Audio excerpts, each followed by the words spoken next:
particularly extraordinary time. I feel really grateful that I have a capacity to connect with you and to share, my experiences, to hear your experiences, and to really, be able to stay connected. And I think that's one of the absolute blessings of being in this pandemic in this age, is our capacity to connect. One of the things that I have been asked by a number of my students, and a lot of things have been shared with me by people globally, is in regards to the spiritual dimension of this pandemic and what it's all about for our collective consciousness. To with you my thoughts and feelings and what's true for me, and I am just going to share what's true for me around this. I've had a lot of things, as I said, sort of come across my desk, and things have been asked of me and my opinions about things. And what I'm aware of is that this is a significant time for human consciousness awakening, and that there is undoubtedly an opportunity in this for those of us who see the world through spiritual sight to look for a higher purpose and a higher function of something that from a human perspective alone could just simply feel quite burdensome, and perhaps actually, far worse than that, the loss of a life, a lifestyle, a way of being, a loss of a sense of control and autonomy and authority over their lives. We have the great privilege, those of us who are on this path, to know that there is always a spiritual dimension to everything. And that if we go seeking it, we will find how the events of the world right now are serving us. Because the premise through which I teach everything is that we are a divine piece of a benevolent universe that is always working on our behalf. Now, that's not just when it's convenient or when things are going our way. That is all the time, regardless of how we might judge the events. So one of the things that I have heard a lot in the conspiracy theories, or the theories, can be a bit judgmental, but the theories of why we have this pandemic. And even beyond conspiracy theories, a lot of channels and those people who claim to have access to special dimensions of information, and perhaps to, alien consciousness, are able to find out more than we're able to find out from the perspective of why COVID-19 pandemic is happening in the world right now. So I have a provocation. I have a strong faith, and I want to share with you. So even if we were to discover that there was one single cause or reason why this global pandemic is happening now. Let's say it's because, from a spiritual perspective or conspiracy theory perspective, I'm saying, because, there's too much 5G in the world, or there's, an alien race wanting to take over, or there's a group of power brokers on Earth who are wanting to wipe out half the population so they get more of something or other. Whatever the conspiracy theory or the theory of why this is happening from a human perspective, no matter what it is, no matter whether you found out the truth or not, the truth is true within a dream. So the truth within a dream is an illusion, yes? It doesn't matter how much truth you find inside of the dream, you are still inside of an illusion. So, perhaps those of you who know me know where I'm going with this. There is nothing to be gained by trying to figure out the cause, even from a spiritual perspective, of COVID-19. The cause is irrelevant. What is important for us as spiritual seekers, and important for us regardless of what the external events are, is what will we do with this? How can we work with this to serve our awakening? There's only one reason we're on Earth School. This is Earth School. It's a collective consciousness experiment. We are all part of it, and that consciousness is in fact unified. There is only one of us here having this collective dream. Within the dream, we have free will. And so we create the illusion of separation in order for us to have that absolute free will, to imagine whatever we like and to draw it down from the field of pure potential and living heaven or everything in between that we want. We have total free will in that regard. What we do with the dream ultimately, this earth school experience, is to evolve or awaken our consciousness to remember what we truly are. So we awaken, and you hear this word all of the time in spiritual circles. It is to wake up from the dream, this collective consciousness experiment, this earth school experiment that we're all part of, and to or in we are asleep in God's arms, dreaming of exile, but perfectly capable of awakening. This is directly from A Course in Miracles. So we are asleep in God's arms, perfectly capable of awakening and dreaming of exile. So at any moment, our opportunity, regardless of what is in front of us, is to use the conditions of the dream to serve our awakening. What will you do with your pain is what Caroline Mays asks us. And COVID-19 is no different.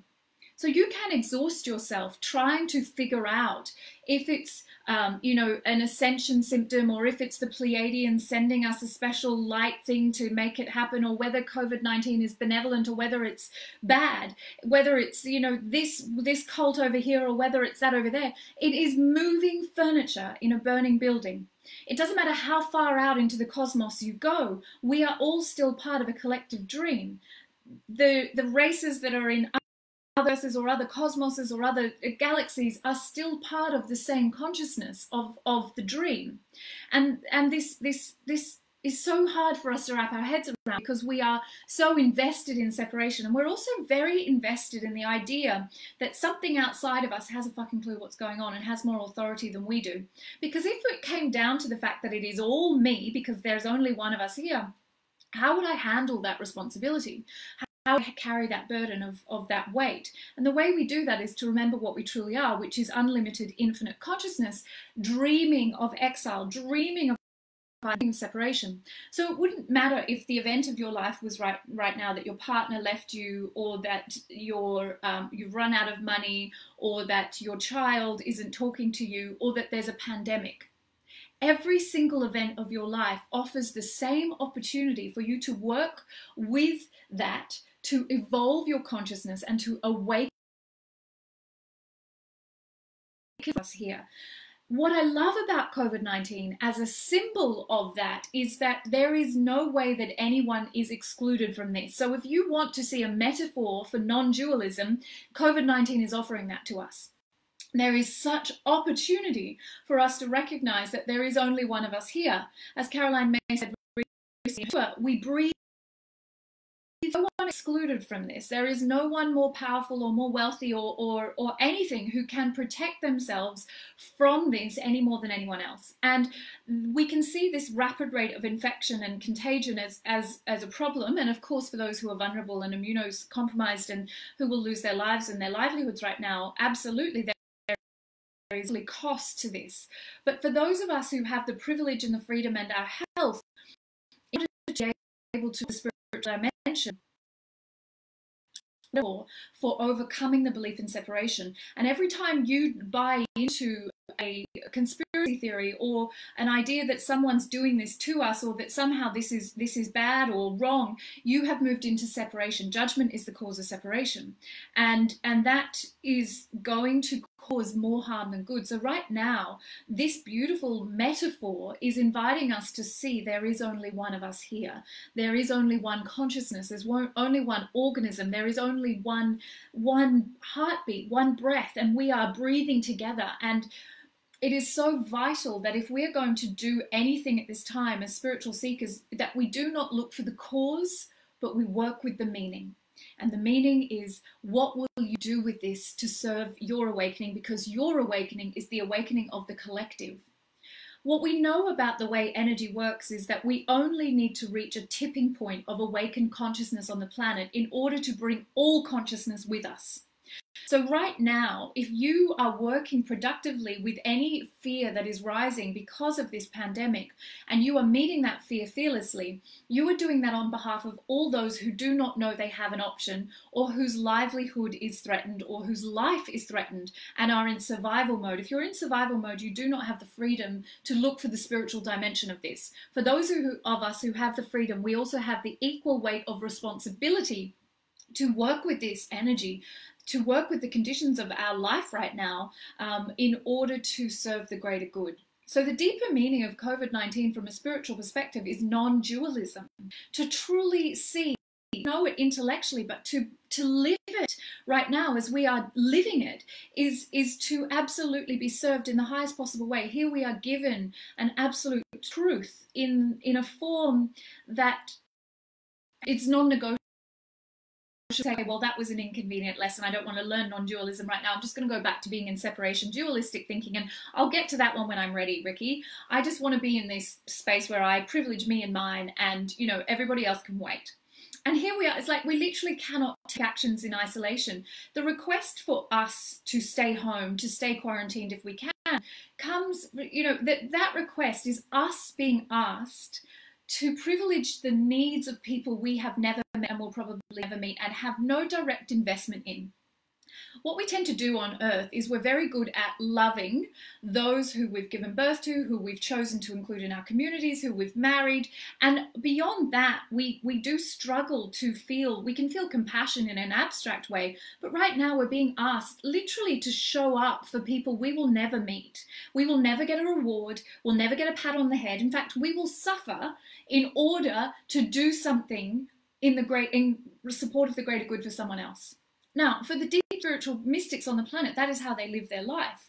But for the majority of us, regardless of how woke we are or how much we're walking our path, we still behave in a very ego-driven way, where our ego's needs to feel safe, to have stuff, to surround ourselves with people who love and approve of us is greater than our capacity to do on behalf of the greater good. It's the very thing that we're being asked to do with almost no preparation for the majority of the planet. But we have had that preparation. Everything on our spiritual path has asked us to overcome separation thinking, but now we're being given the advanced lesson in that. And we know that we're not just doing that by avoiding going out if we don't have to. We know we're doing that by meeting the fear that rises in us when our ego's like, but I want my thing and I want it now and this is not fair and blah, blah, blah, blah, blah. And all of the machinations of the ego that are going to rise up in the days or months or weeks ahead of us, and they will rise because that is this purification process that's being invited because of these events is very, very powerful. So please don't pretend that there's nothing rising for you out of this. If you're not responding with some kind of heaviness to these events, then there is a sense of disconnect, and I think a bit of spiritual bypassing. There's no judgment in that. I just think, go a little deeper. Look further into how this can serve you, because fear is the friendly ally. So fear is the friendly ally, means that which is the obstacle is also the solution. The pandemic trial is the metaphor. We are being given an accelerated opportunity, and we're being given an opportunity to transcend the egoic individualistic spirituality that typifies, particularly in the West, the way that we think we actually are entitled to awaken, which is in these isolated silos where our awakening is designed to manifest more stuff in the dream. We're very, very invested in using our spirituality in order to get what we want from the dream, whether it's a partner or our children being healthy or a particular house or a nice car or this much money in the bank. I talked about this in I Am Spiritually Fierce a few days ago, and there is a video link I'll share with you to that. I won't go too far down that rabbit hole today, but we have been sold a lie about our spirituality, which suggests that we are entitled to use it to manipulate the infinite to bring us our ego's needs, as though the ego gets even a mention in this kind of God consciousness. The ego doesn't exist at the level of our God consciousness, our soul level. So why would God pander to our bloody ego and bring us stuff in the dream? The purpose of our life is to awaken from the dream. You are asleep in God's arms, dreaming of exile, but perfectly capable of awakening. And when we awaken in the dream, we don't lose the dream. And it's really important that we understand that. It's simply that we rearrange our consciousness to such an extent that we're no longer seeking to get the ego's needs met, and we are actually here in a way that is in service to the greater good. So this is the deeper meaning for me. This is an opportunity for us to really look at where we've been paying lip service to non-dualism, to overcoming separation mentality, and to enter into the truth of there is only one of us here. And right now we're seeing that in the 3D, which we don't normally see. And I am just blown away by just the infinite intelligence of God and the brilliance of this organization, the way that we are being given this profound experience of non-dualism in the 3D, and we don't have to go looking for it. We don't have to sit for hours and hours and hours to explore our consciousness and try to overcome separation. We are being given the invitation to do that right now together on behalf of the great good. And we can literally see the cost of our actions in real time if we try to behave in this mentality. Listen, and we do not stay quarantined, and if we take reckless actions or selfish actions right now, we can see that the exponential increase in the numbers of people who are contaminated and those who might lose their lives as a result. So we're not being asked to even try very hard. We're being served so beautifully that we can just turn on the news and we can see that there is no separation. Dualism is a lie. Non-dualism is truth. Are you willing to work with that now? So like all events, COVID-19 is here to serve your awakening to the truth that there is only one of us here, and that what we are here to do as spiritual seekers is find out the cause and who did what to who, or which alien race is invested in changing, human consciousness. There is only awakening from the dream, and that is the end of the cause of suffering. And to move beyond dualism now, to move beyond the belief that anything in the dream is anything other than our projection of our consciousness. That is the invitation. That is the power of this moment. Please do not squander it, because I hope if we really take this invitation, we will not need to awaken through suffering very often. We very much bought into that idea, I think, that awakening has to happen through suffering. But the beauty of this is also to those of us who are free enough to pursue this spiritual side, is that we can already see that we are not suffering. We can already see that if we're willing to change our mind about the events of this time, then we can end the belief that this is a form of suffering. And we can do that for those who are truly in the survival mode. And there are people who are really in survival mode, and we have the privilege of being able to hold them energetically right now. There is only one of us here, so what you do with this energetically right now will determine the health of the collective, and we can meet that tipping point together, those of us who are on this path.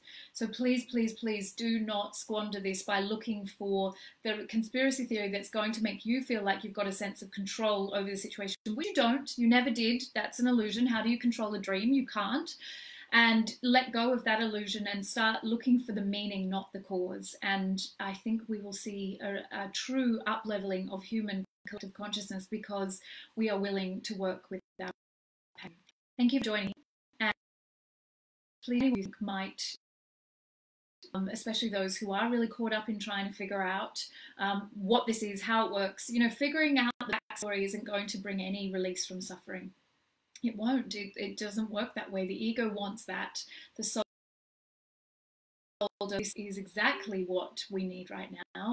And it is exactly as it's meant to be. It cannot be any other way. And that if we get humble and surrender, get down on our knees and stop trying to figure it out with our brains, we're actually going to meet ourselves as God so much more readily. And that's what I want for myself. So much love to you all. Let me know if you have any questions, or if you want me to do any more lives on this topic. I'm very happy to do so.